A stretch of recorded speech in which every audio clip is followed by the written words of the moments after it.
Assalamualaikum warahmatullahi wabarakatuh.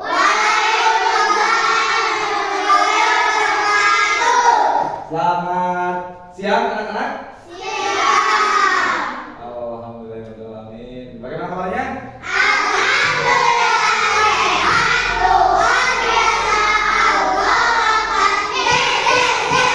Alhamdulillahirobbilalamin. Masih semangat ya?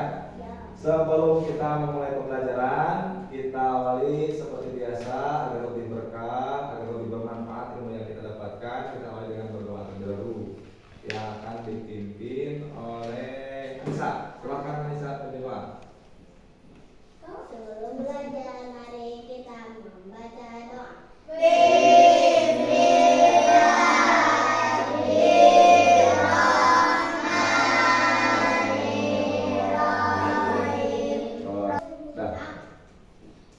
Selanjutnya, sebelum memulai pembelajaran, Bapak cek kehadiran dulu. Yang disebut namanya, acungkan tangan dan sebut hadir. Bilang hadir ya. Anissa Rahmawati, Anissa Ayu Lestari, Zakia Talita Saki. Ini kita mau belajar, tetapi bukan belajar seperti biasa. Kita akan membahas tentang materi P5, Project Penguatan Mobil Belajar Pancasila. Ada tepuknya masih ingat? Masih. Coba tepuk P5. Belajar Pancasila, beriman dan bertakwa pada Tuhan Yang Esa, berserah mulia, bertopi dengan sopan, gotong royong mandiri, kreatif dan bernalar kritis. Nah, itu luar biasa ya. Tepuk P5. Jadi di sana ada tujuan-tujuan daripada P5, profil pelajar Pancasila. Dan kaitan dengan Pancasila adalah dasar negara kita, sudah jelas ya. Negara Indonesia memiliki dasar yaitu Pancasila. Harapannya bangsa Indonesia memiliki generasi-generasi yang benar-benar siap untuk mengisi kemerdekaan, siap untuk menjadi generasi penerus bangsa. Kebetulan hari ini momen kita di bulan apa? Bulan Agustus. Ada sejarah apa di bulan Agustus masih ingat? Kemerdekaan. Iya, betul sekali. Ada hari ulang tahun kemerdekaan Republik Indonesia.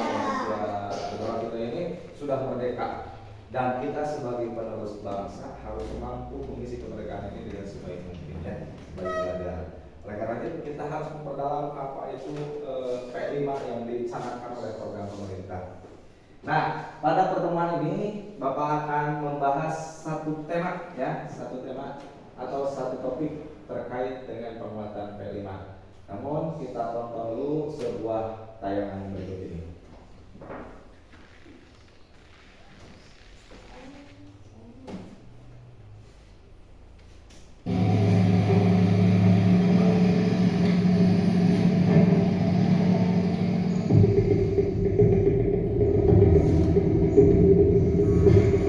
Gunungan sampah ya, begitu luar biasa, banyaknya sampah.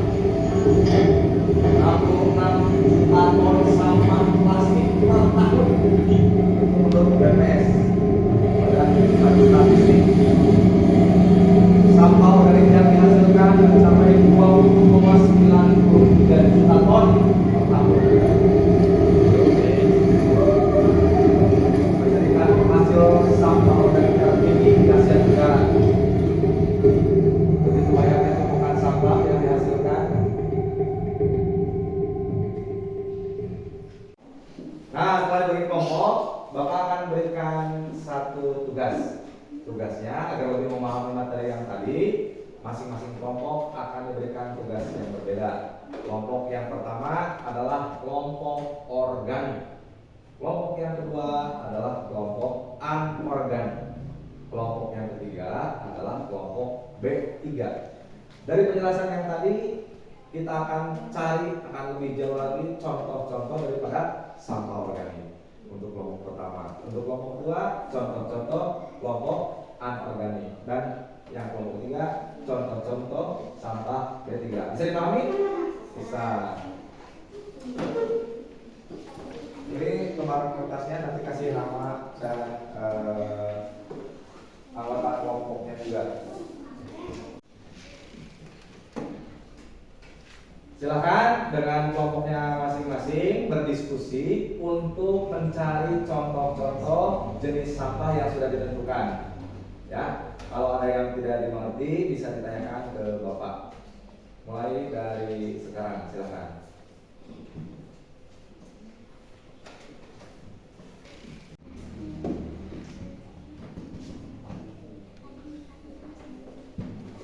Ada contoh apa besi nggak? Bisa? Kelompok lah, udah dapat? Masing-masing 10 ya, jangan kurang. 10 contoh. Per kelompok 10 contoh.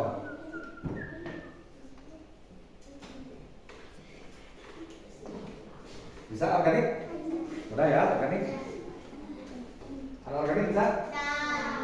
Oke. Kan? Setelah kita berdiskusi terkait pemilahan sampah organik, non-organik, dan sampah B3, Bapak mau tahu hasilnya? Silakan untuk kelompok 1 terlebih dahulu hasil diskusinya. Bapak mau tanya, apa saja yang termasuk sampah organik? 1. Bekas sayuran. Bekas sayuran. Apalagi? Bekas buah-buahan. Sisa mungkin ya, sisa buah-buahan, Daun-daunan. daun-daunan, Ikan. ikan, ya ikan yang sudah tidak dimakan bisa termasuk sampah organik ya, yang tidak dimakan. Sisa makanan. Sisa makanan, apalagi? Bunga. Udah 10 ya. Udah. Dari kelompok 2, coba sebutkan hasil diskusinya. 1. Botol plastik. Contoh sampah anorganik botol plastik. 2. Kantong plastik. Kantong plastik. Apalagi? 3.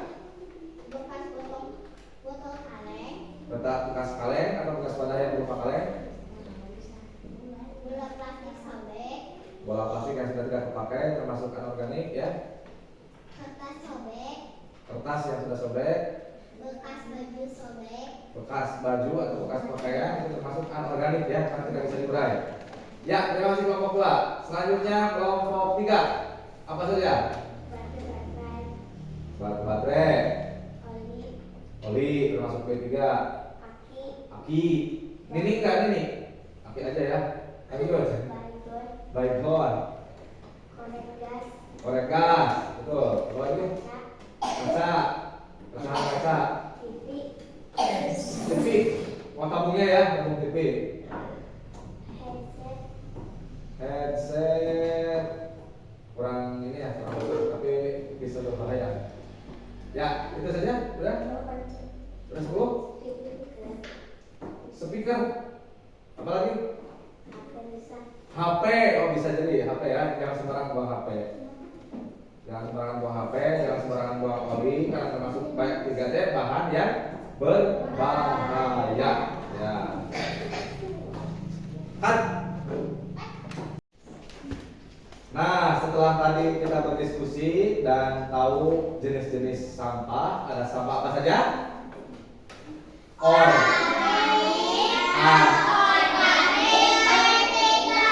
Sampah organik apa itu artinya? Sampah yang bisa diurai, biasanya dari sisa makhluk hidup, baik itu tumbuhan ataupun hewan. Kalau anorganik yang tidak bisa terurai, contohnya botol plastik dan sebagainya. Kalau ketiga, sampah-sampah yang mengandung bahan berbahaya.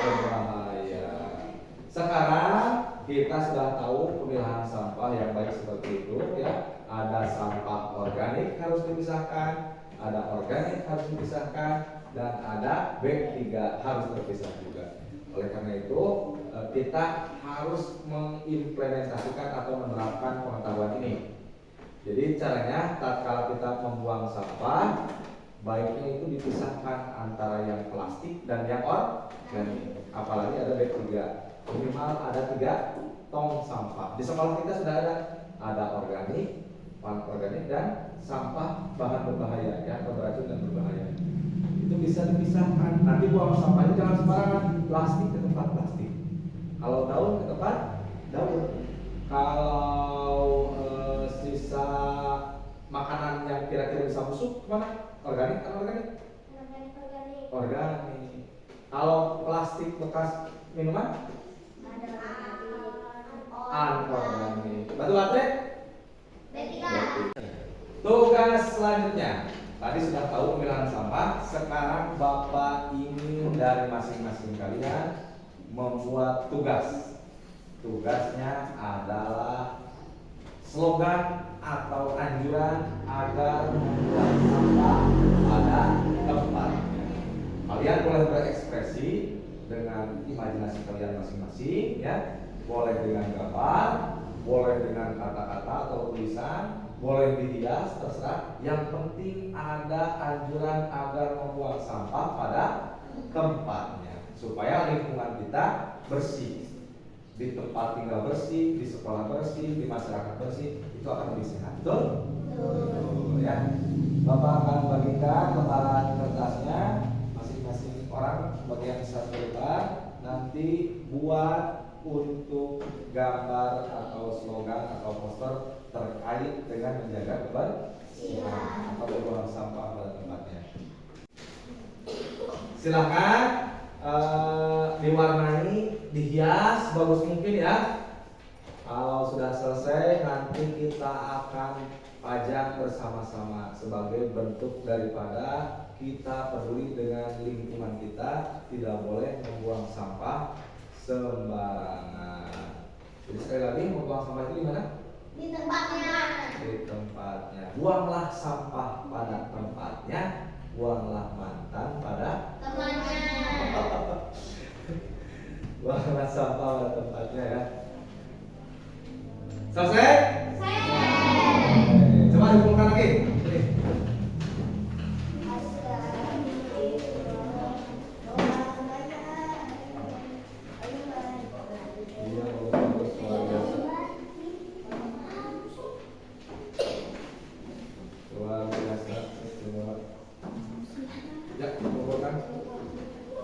Terima kasih anak-anak, silakan duduk kembali.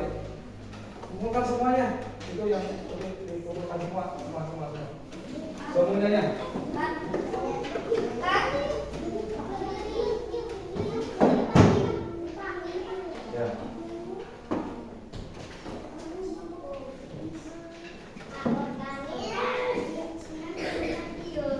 Sini, Anissa.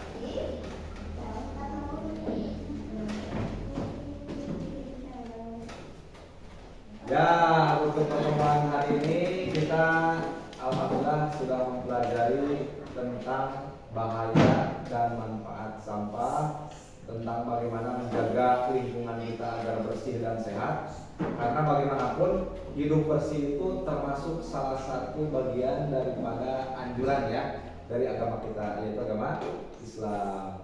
Allah Subhanahu wa taala berfirman di dalam Al-Qur'an, "A'udzubillahi minasyaitonirrajim. Bismillahirrahmanirrahim. Innallaha yuhibbut tawwabina wa yuhibbul mutatahhirin." Yang artinya sesungguhnya Allah menyukai orang-orang yang bertobat dan orang-orang yang mensucikan diri. Salah satu mensucikan diri dengan hidup bersih. Hidup bersih itu bagaimana? Sampahnya dikelola dengan baik, ya, sampahnya dikelola dengan baik. Mudah-mudahan pertemuan kita kali ini ada manfaatnya. Kita akhiri dengan ucapan hamdalah bersama-sama. Alhamdulillahirabbil alamin. Jangan lupa sebelum kita pulang, kita bersih-bersih di lingkungan kita, di lingkungan kelas kita, supaya kita betah tinggal di sini, jauh dari sampah. Kemudian jangan lupa juga di rumah diterapkan mengenai hidup bersih, kemudian pemilahan sampah yang tertata dengan baik agar lebih bermakna dan lebih bermanfaat. Itu saja. Assalamualaikum warahmatullahi wabarakatuh.